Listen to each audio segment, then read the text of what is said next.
Totally. Gentleman in the back. I'm sorry, that was digressing. I was just going to say, I mean, I think the whole Twilight thing does seem strange and arguably bad for Angel to do, but looking back at it, I can see how you foreshadowed it. And like the first meeting where he throws a church at her, he's acting very angelic-like, actually. Didn't think of it at the time. That's not as a possibility, but, you know, and other things.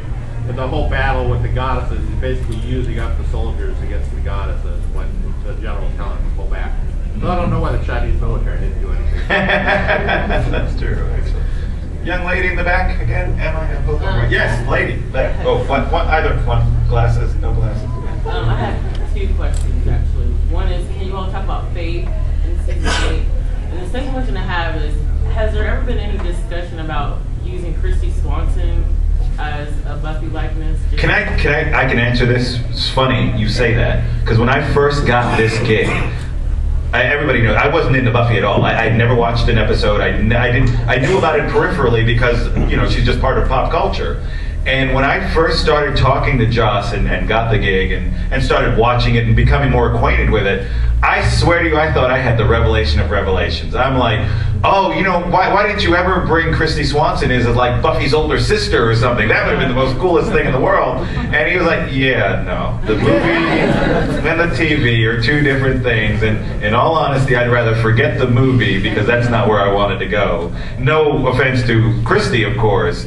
But it was just, but I swear to you, for like months after, I thought, but that would be so cool to have Christy Swanson come in as Buffy's older sister or something. And yeah, nobody, and apparently you guys also didn't think it was all that cool either. So I was wrong. Never mind. Yes, in the back. Can we talk about issue 36 now? Does anybody have any questions before we get into 36? Faith. Oh yeah, wait, Faith. Oh, Faith, right. I'm sorry. And I'm trying to remember that. I just think Faith is hot, and I like drawing her. He gets distracted. And she was really fun. Yeah, I wish we had more room for Faith in season 8. You know, we definitely had this thing that her and Giles were going to go through, and we didn't have enough room to really do it. We didn't have enough room to take her through everything that she could have done, and that will definitely be rectified in season 9.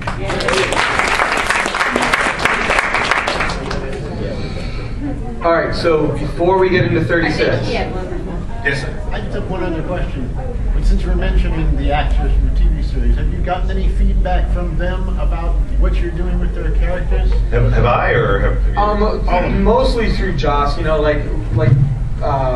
Have they even been reading?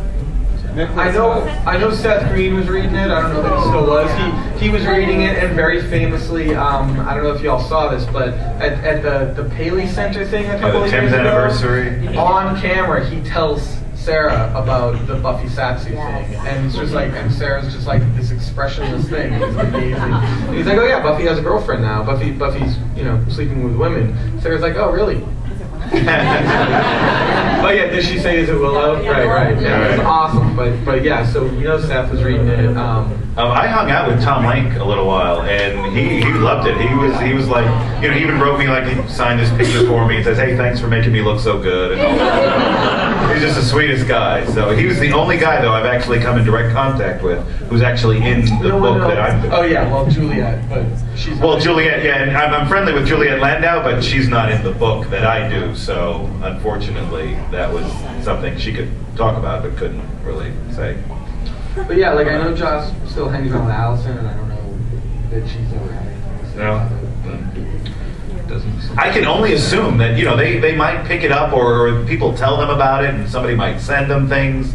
Because every now and again we'll get stuff like 20th Century Fox just might send them, here, this is a package of the stuff you're involved in. If you want to know about it, you can know about it. If not, you can throw it away. So I always assume they, just out of a sense of interest, because sure, if they go somewhere, somebody's going, oh my God, I hear you guys are in a comic book. Did you know that? And of course they're going, after a while, oh yeah, I know that, but I didn't really see it, or maybe I should go out and look for it. But in answer to the question, not really.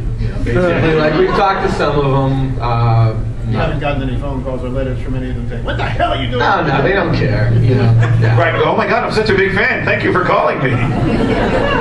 One of the most ridiculous moments of my life was when I was editing the Kiss comic, and my phone rings, and the receptionist says it's Paul Stanley, and I assume it's one of my friends messing with me. I'm like, "Hi, Paul." He's like, "Hey, Scott, this is Paul Stanley. I just wanted to talk to you about my character in the comic." I was just like, "What?" And we proceeded to have a conversation about his character. It was Paul, and he wanted to have a conversation about his character in the comic. I didn't see that happening with Brendan.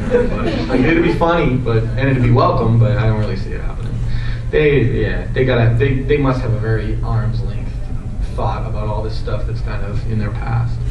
Okay, you want to talk about 36, right? What about you? What's that? Well, it's kind of about the future. You know, we've seen one-shots for Dawn and for Riley and for Willow. Did we see Dawn? Who did that one? Wait, Yeah, we didn't. it's not really a one-shot, but a living doll was kind of Oh, right. Oh, okay. issue. You know, and an arc and focus on Faith. Is there any other character that you would like to see in a one-shot or with an issue that focused on? Well, yeah. The simple answer is like absolutely. We would have, and when we did the Riley one shot, there were all these ideas that we kicked around about who the one shot should be at that point. How we landed on Riley just shows our commitment to story over selling comics to you, because we could have done the Spike one shot. But the structure of season 9 is going to allow for a lot more of that, so we will do more of that in season 9. But it'll make sense. All right. Why is 36 such a big deal? I don't get Well, it. just because a lot of people in the room. Okay, so we're going to openly discuss 36 now. So anybody who wants to say something before we start doing that, go for it. Let's hear it. If not, we're going to openly discuss 36, and spoilers galore. Can I just ask, are the one shots going to be in the collection? Yes. Okay. Yeah. All that stuff will be collected. Okay. We're going to miss you guys. Sorry.